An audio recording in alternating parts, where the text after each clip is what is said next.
Heart attack होता क्या है? हार्ट को भी जिंदा रहने के लिए ब्लड सप्लाई चाहिए होती है, जिसमें ऑक्सीजन और ग्लूकोज और अदर न्यूट्रिएंट्स चाहिए होते हैं। और जब मसल डैमेज होंगे तो हार्ट पंप नहीं कर पाएगा, तो इस कंडीशन को हम हार्ट अटैक बोलते हैं। यहाँ पे अरेस्ट तभी नहीं होता है। आज के यंग जनरेशन में हम लोग देखते आ रहे हैं कि हार्ट अटैक की प्रॉब्लम दिन पर दिन बढ़ती जा रही है। इसका क्या रीज़न है?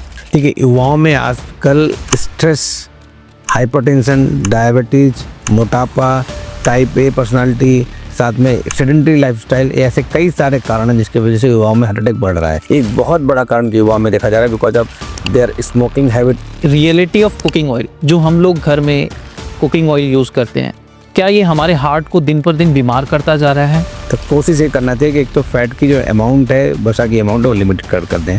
प्लस साथ में जो फैटी ऑयल्स जब यूज़ करते हैं जो घर में खाना बनाने के लिए, उसमें जो डालडा है, वनस्पति घी है, इस तरह के जो जिनमें पूफा नहीं होता, पॉली अनसैचुरेटेड फैटी एसिड्स नहीं होते हैं, उनको हमें यूज़ नहीं करना चाहिए। इनमें नॉर्मली ट्रांस फैटी एसिड्स होते हैं जो हार्ट के लिए नुकसानदायक होते हैं। क्या घी खाना हमारे हार्ट के लिए हेल्दी है सर? देखिए, बहुत सारे ऐसा लोग कहते हैं, खास करके जो पढ़े लिखे लोग भी हैं, इवन बुद्धिजीवी हैं, कहते हैं देसी घी खाओ कुछ नहीं होगा। कि 5 ऐसी हेल्दी टिप्स बताइए जो हमें हार्ट अटैक से बचा सकती हैं।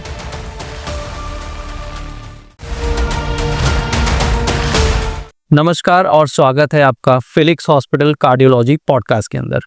आज हम इस पॉडकास्ट के अंदर दिल से जुड़ी सारी जरूरी जानकारी के बारे में बात करते हैं।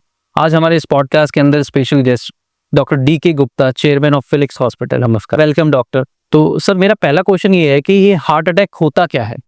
जी, तो हार्ट अटैक क्या होता है? तो हार्ट अटैक को समझने से पहले हम उसकी हार्ट की फिजियोलॉजी समझते हैं। हार्ट के अंदर 4 चैम्बर्स होते हैं। एक मस्कुलर ऑर्गन है हमारा, जो बॉडी में रक्त को या ब्लड को पंप करता है और पूरी बॉडी को सप्लाई करता है ऑक्सीजन और जो न्यूट्रिएंट्स होते हैं, जिसमें ग्लूकोज है, इसके अलावा और चीज़ें हैं, सप्लाई करता है, जिससे हमारी सेल्स और कोशिकाएं जीवित रहती हैं। सेम हार्ट को भी जिंदा रहने के लिए ब्लड सप्लाई चाहिए होती है, जिसमें ऑक्सीजन और ग्लूकोज और अदर न्यूट्रिएंट्स चाहिए होते हैं। तो उसके लिए कॉर्नरी आर्टरीज निकलती हैं हार्ट के अंदर से, जो हार्ट की मसल्स को सप्लाई करती हैं, जिससे वो इफेक्टिवली पंप करता रहे। तो अगर मायोकार्डियल इन्फेक्शन बोलते हैं हार्ट अटैक को, अगर जो हार्ट की सप्लाई है वो कम हो जाए, मतलब हार्ट की जो आर्टरी जो हार्ट को सप्लाई कर रही है उनमें ब्लॉकेज हो जाए, जिसको एथेरोस्क्लेरोसिस भी कहते हैं। कभी कभी उसकी वजह से नैरोइंग हो जाती है, कभी कभी प्लेक बन जाता है वहाँ पे, या कभी कभी क्लॉट जम जाता है, जिसकी वजह से वहाँ की जो सप्लाई है जो मायोकार्डियल मसल्स की या जो हार्ट की मसल्स की, वो बंद हो जाती है। उसकी वजह से मसल्स डैमेज होने लगती हैं, और जब मसल्स डैमेज होंगी तो हार्ट पंप नहीं कर पाएगा, तो इस कंडीशन को हम हार्ट अटैक बोलते हैं। यहाँ पे अरेस्ट तभी नहीं होता है जी।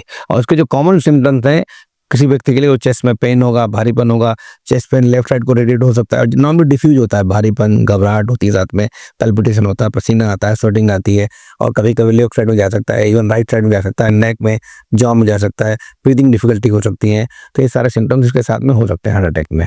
सर, दूसरा मेरा ये क्वेश्चन है, आज के यंग जनरेशन में हम लोग देखते आ रहे हैं कि हार्ट अटैक की प्रॉब्लम दिन पर दिन बढ़ती जा रही है। इसका क्या रीज़न है?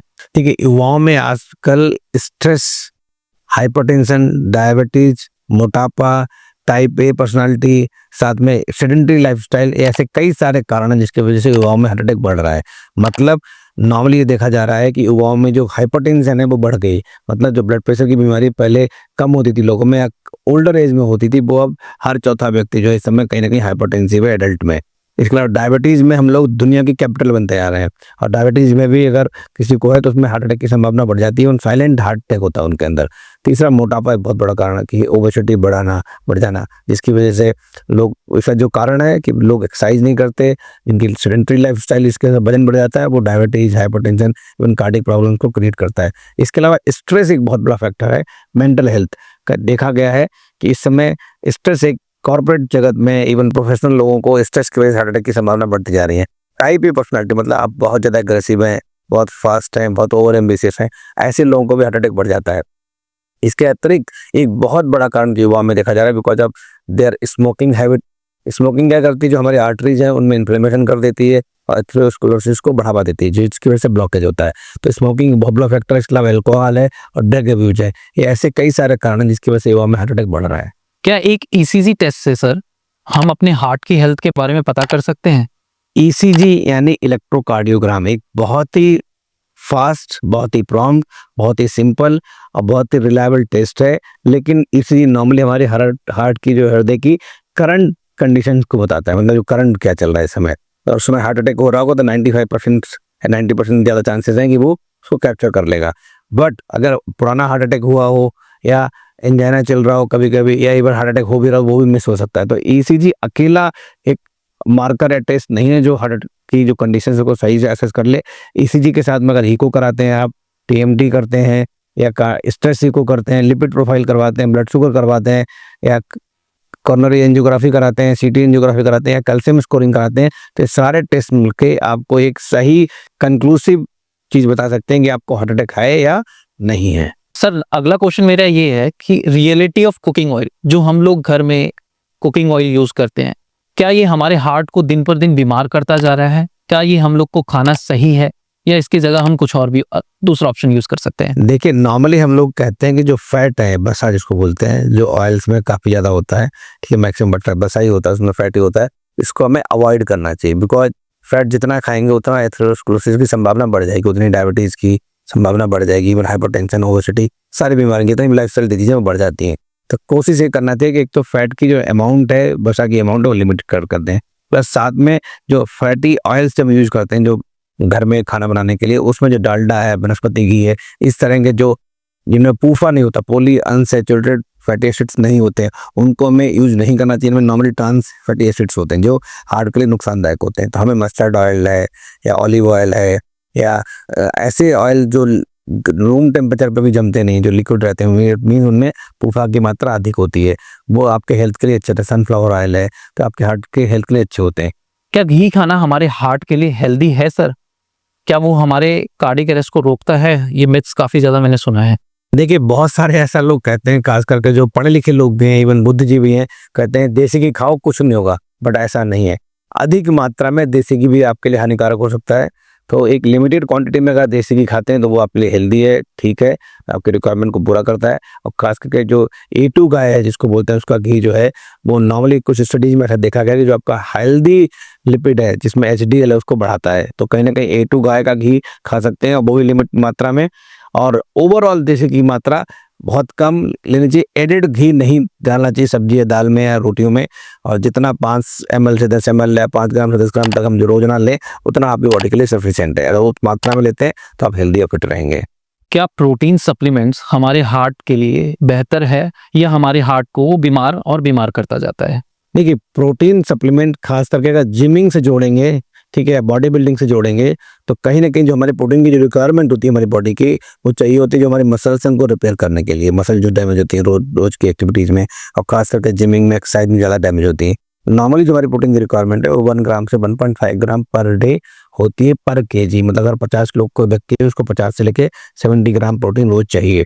जो नेचुरली जो हमारी सप्लीमेंट्स हैं, जो नेचुरल रिसोर्सेज हैं, खास करके दाल है, चना है, राजमा है, या छोले हैं, या पनीर है, दूध है, दही है, इसमें प्रोटीन मात्रा है, स्किर है, योगर्ट्स है, इसमें बहुत सारी मात्रा में होता है। खास करके जो वेजिटेरियन लोग हैं, और जो नॉन वेजिटेरियन लोग हैं उनके लिए अंडा बहुत इंपॉर्टेंट है। अंडा में फुल एल्बुमिन होता है, 100% एल्बुमिन होता है, उसकी क्वालिटी बहुत अच्छी होती है। या चिकन है, मटन है, इसको यूज कर सकते हैं।